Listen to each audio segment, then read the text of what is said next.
Hey, welcome to another episode of You Love Comic Books. This is a YouTube show where I showcase my recent comic hauls, comic speculations, and stuff from my collection. Welcome back. I got an awesome haul for you. This one is from random stores, just built up over the past couple weeks. Get a couple from a store here, get a couple from a store there. There's a lot of good stuff in here. I found some real rare things, some stuff at like incredible prices. Let's get into this, but before we do me a favor, smash that like button. Helps with the YouTube algorithm, ensures that more people will see these videos. If you like this video, well, again, I said hit that like button, but also if you have any questions of what you see, if you just want to say hi or any of that stuff, leave a comment and I'll respond accordingly. If you like these type of videos, comic hauls, comic collecting, comic speculations, all that jazz, you love comic books, you're at the right place. This show is literally called You Love Comic Books. Prove it by subscribing. Become part of the You Love Comic Books conversation. All right, let's get into the haul. This one is from one of the second-hand Charles that I usually go to, and saw this one for $3.95. I thought that was pretty good. It's not a perfect condition copy. This is New Teen Titans Annual #2. Key significance of this book: it's the first appearance of Vigilante. Not the first appearance of the character who becomes Vigilante, but this is his first appearance. And I think there might be another key in here, character. But this book blew up a bit when Peacemaker came out. It's kind of calmed down. But I think for $3.95, this is I would call this like a fine plus. Like, it's got this dog ear here. It could use like a good press and a clean. The back has a little bit of staining that I was able to get off, but I would say it's a fine plus copy. That's really good for $3.95. I think on average, you could probably find this book for like 10 to 15 in like a mid-grade and like 20 and up for a high grade. Uncanny X-Men, $4.43 and $4.24. Now, the only reason why I bought these rando books is because they are newsstands. And newsstands get really hard to find, especially when you start finding anything post 400 in Uncanny X-Men. These are this one's probably like a very fine. This one's more like a fine. They were $1.95 each. I figured I'd grab those. Like I said, you don't see these very often, newsstands. They start to get the ratio of the print goes down immensely. So, pretty cool. This is just for my pull list, Miracle Man, The Silver Age. I haven't read it yet. Honestly, I don't know if I'm going to keep going with this. And anyone here reading Miracle Man at all?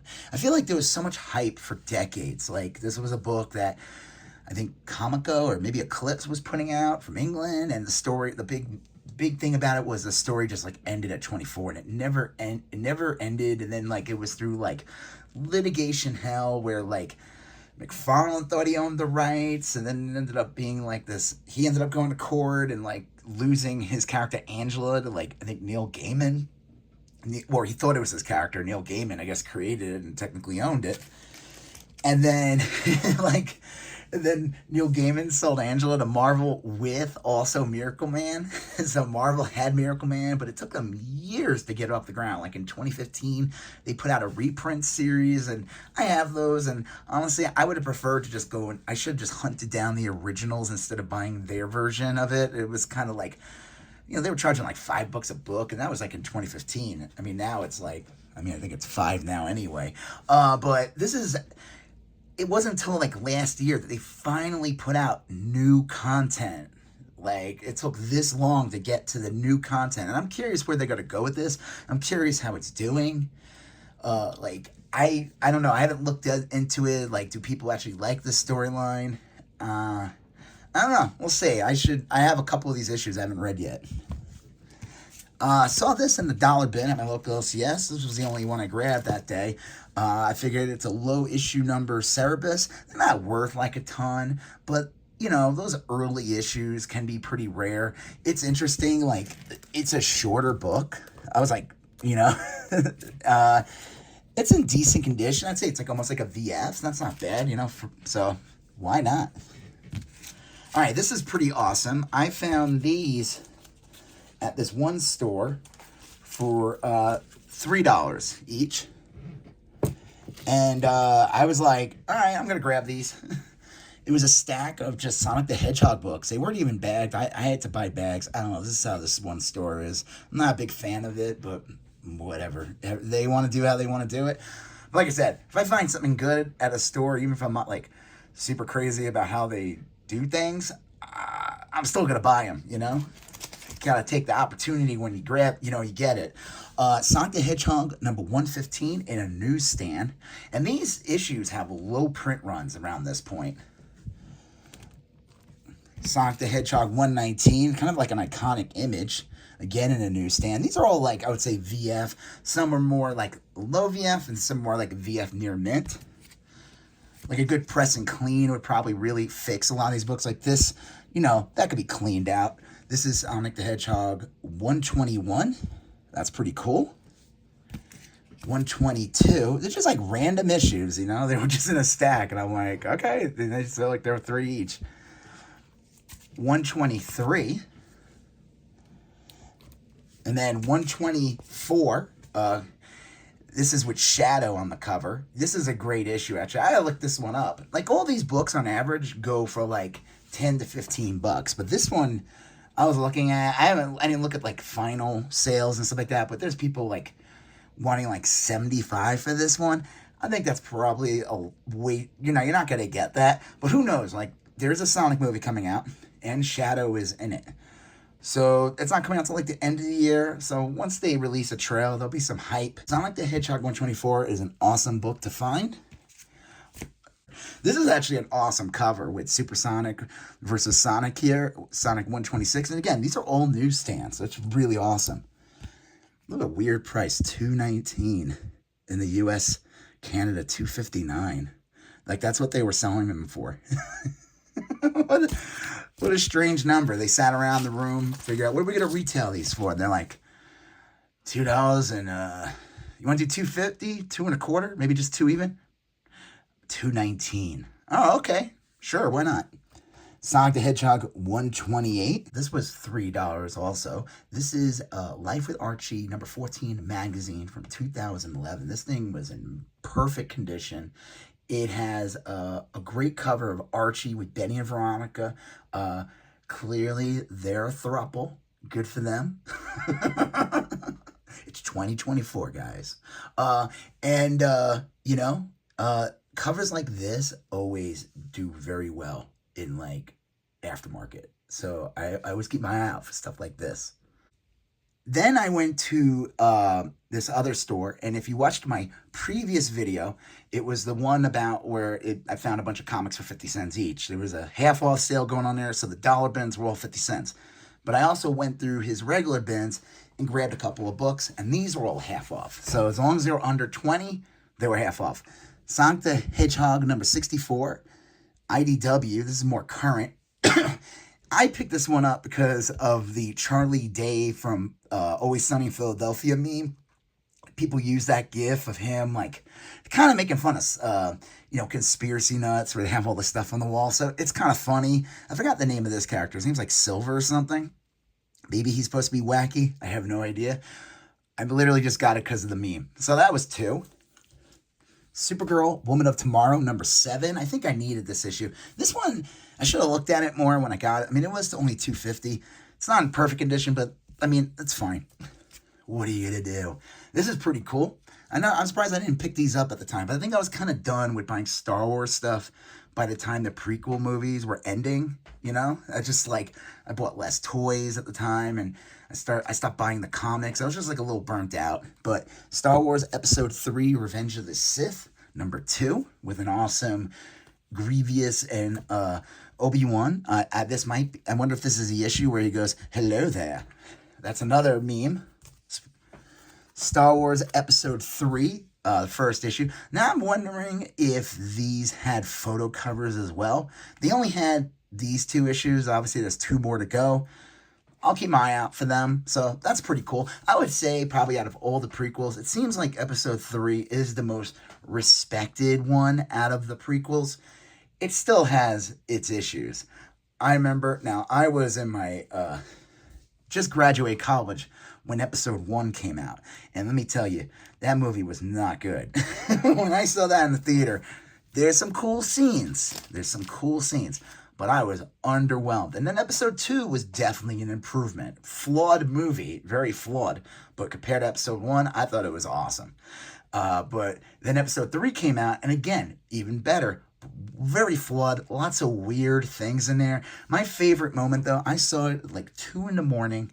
Episode 3, they call it like a preview night, or it was like if the movie comes out Friday, we saw it late on Thursday, and we were in New York City, and we waited online for hours to get in. We saw the movie, and by the time it was like 2 in the morning. That's when around the time the movie ended. And it's the part when, Anakin wakes up as Darth Vader and he kind of breaks out of his chair like Frankenstein. And I was like, oh no, this looks so bad.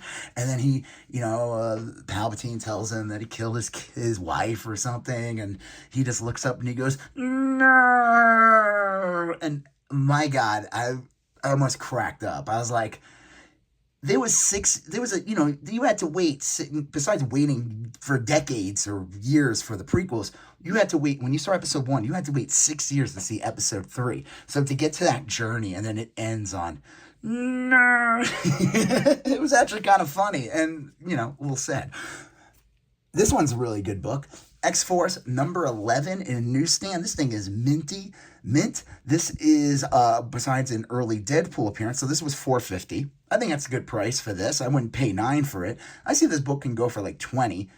But again, it's in a newsstand, so that's really good. It's the first true appearance of Domino. So the Domino that was introduced in 98 with Deadpool, throughout up until X-Force 11, was a character called, I think she literally was called Copycat. So that was like a big reveal. This is pretty cool too. Marvel Superheroes Secret Wars number 7 in a newsstand. This is like a nice almost VF copy. I think it's like a VF minus, I would say. So this was $6. So that was pretty cool to get, especially with the Julia Carpenter being in Madam Web. I mean, I'm wondering how that movie's gonna be. Is it gonna be a total caca-doo-doo? We'll see, but it's got Sydney Sweeney. She seems to be pretty popular, and she's Julia Carpenter. Who knows? Maybe there'll be a bunch of memes and stuff. The Umbrella Academy number 1 second print. This is like pretty much mint condition. So this was $7.50, not $15. I figured I grabbed it. I actually found issue 2 in a dollar bin. If you watched some of my previous videos, and again, it was like less than $1. I figured why not grab this? I didn't even know this one existed. This is again the second print, so that's pretty cool. Okay. Now again, I got like less than half the books left. Let's take a little segue. I'm going to show you some toys I picked up real quick. It was at a record store, and they had these up on the wall. They have like a room with DVDs and other, memorabilia, stuff like that. And they have some toys. And this one is the Real Ghostbusters Slimer. This is, it says Kenner. It was $10.99. Obviously, if you see this is like what they called it, like Walmart. They had these like recreations, facsimile, whatever you want to call them. They came out in 2020. This is in really nice condition. And obviously I would love it if it was the original one from the 80s. That's not going to happen. I'm curious. I think it literally looks almost the same. But I looked it up when I was there too, just to see, and it goes for like $20 new. So I thought that was a good deal, and I love the presentation of it. Like, my son was like, can we open it? And I'm like, no, what? So it could end up on your floor and becomes trash? Like, look at this layout. He'll just be this floating turd on the floor if I took him out. But in here, he's laid out with the food. You got this awesome classic art. Hell no, we're not opening this. And he's not a tiny little kid. He's like a teenager. So, you know what I mean? Somebody's like, oh, you're going to private kid of a toy? Whatever. Stay out of it. I'm just kidding, of course. But yeah, I thought that was an awesome find. And then found this and Ross. And I didn't think I would get this. I figured that this was done. Like, you were not going to find these after Christmas. This was $5.99. This was at a different Ross than I normally go to. There's like a little bit of cascading light. Let me see if I can. So yeah, this spiral figure.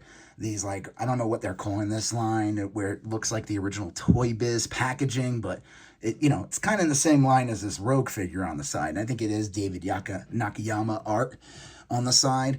This figure is awesome. This is a really cool Spiral figure. I saw this was floating around on Ross. I was like, ooh, I gotta find that. And then, like I said, I was at this random Ross and it was just sitting there. I was like, ooh, I just ran and grabbed it. All right, back to the comics. But before we do me a favor, hit that like button. If you have any questions what you've seen in the video so far, leave a comment. If you like these type of videos, smash that subscribe button. Okay, so I was at another second in Charles, and I was going through the books real quick, and I saw this one. I figured, I never look in the Force Work section. It's kind of like a silly book from the 90s, but I saw this one for 95 cents. This is like an amazing Julia Carpenter cover. I've never seen this before. Like, compared to the other covers, like, this is like really freaking cool. Like, this would be, like, if this came out today as a variant, people would be seeking this one out. Now, I don't know. I thought it was awesome, and it's like in mint condition. I figured, why not grab it? This one was $1.95. Uncanny X-Men 158.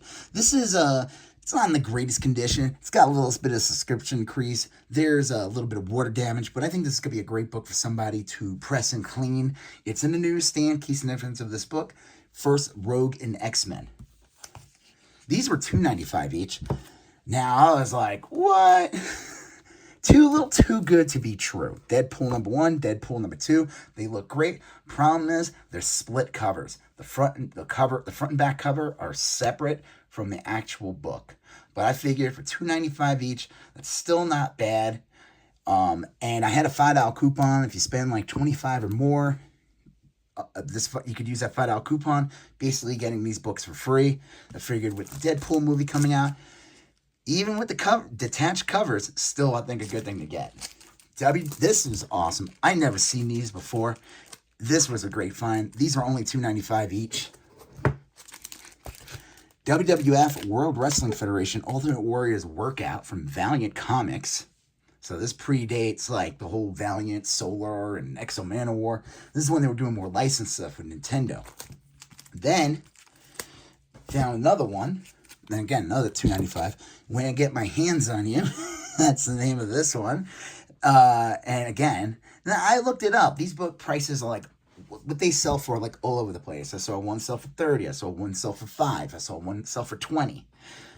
I'd still say I saw higher prices sell more than the lower price. So I thought, like, okay, for $2.95 each, and again with that $5 off coupon, definitely worth getting. And these are in really nice condition. And like I said, I never seen them before. So this is pretty cool. And speaking of things I never see ever in the wild, Game Boy Nintendo Comic Systems featuring Game Boy #3. This was $4.95. This is not in good condition. Like, I don't even want to open it up. Like, back is like frayed. This is definitely at best like good. I would say good condition, which is funny in comic terms when if you were to tell somebody something was good and they don't collect comics and they're like, oh, that must be great. And it's like, no, actually, it's like, it's pretty much like mulch. You're like, what? So I don't know why good is a low grade, but hey, you know what? That's not important. So this one's $4.95. And I was like, you know what? I can't pass it up, though. I never see these ever. And then speaking of another Nintendo book, this one was $7.95. This one's in better condition. I would say it's a very good, which is still, again, not that great. But Super Mario Brothers #3. You don't see these ever. And if you do see them, they are very expensive. So I had no choice but to grab those. And I'm wondering, too, I have to look it up and see, these two are in newsstands. I don't know if that matters. It matters like Marvel and DC, but I don't know, like Valiant back in the day, if they had direct or newsstand. Most of the time, these independent companies, they just had one. So I'll have to check that out, but happy to grab that. And I love the old school Mario art where he's just like a little more derpier. And look at this guy. Look at Toad. And that Goomba. Oh my god. I love it. Looks like everyone got some brain damage or something in this. Is this the end of the common sense? The stupid bomb. So there you go. Everyone's a little dumb. So happy to grab those. And then here we go. These are the last books for the haul. And there's some great stuff in here. Wonder Woman number 17. This one was $1.99. It's in okay condition. Key significance of this book. First, a cameo appearance of Cersei. Now, they just announced Cersei's going to be a villain or appear in the James Gunn Creature Commandos. I forgot the name of the actress they cast, but anyone that's pretty much casted in Creature Commandos could potentially be in live action. This is the woman from the Witcher show. She's kind of like the main female character on the show. She had like a hunchback in the beginning, and then she becomes like a witch, and then she becomes very beautiful. It's that character. She's playing Cersei, so that's amazing casting right there. And I'm guaranteed you'll see that live. I guess they're talking about doing like a Wonder Woman show or something on whatever, she lives in paradise or something where all the Amazons live. So I thought that was a cool get. I'll keep my eyes out. So 17 and 18 are like the cameos, and I think 19 is the one with her on the cover. This one was $4.99. I figured why not pick it up. Knuckles, number 1 of 3. I picked up the newsstand copy. They had 2, actually. They had 1 in direct, and they had 1 in the newsstand. And I was thinking, should I get both? I don't know. I figured, why not grab the newsstand at least? This isn't decent. It's like a VF copy. I looked it up. These books can go anywhere from, like, again, these final, I always look at, you always got to look at what they sold for prices on eBay and stuff like that. And these prices are all over the place. The newsstand definitely commands more. So one sold for $30. So I thought that was a good get. All right, here we go. Last couple books. Before I do, hit that like button. All right. This is, this book is Seen Better Days. But it's a book I've been wanting for years, and I just never wanted to drop the money on it. It was only $2.99 on the wall. And if you see $2.99, if you told someone you got Strange Tales Warlock featuring Warlock number 180 for $2.99, people would be like, what? Now this thing is water damaged, it's torn, it's got scuffs, like stuff removed. But it is complete. It is the first appearance of Gamora.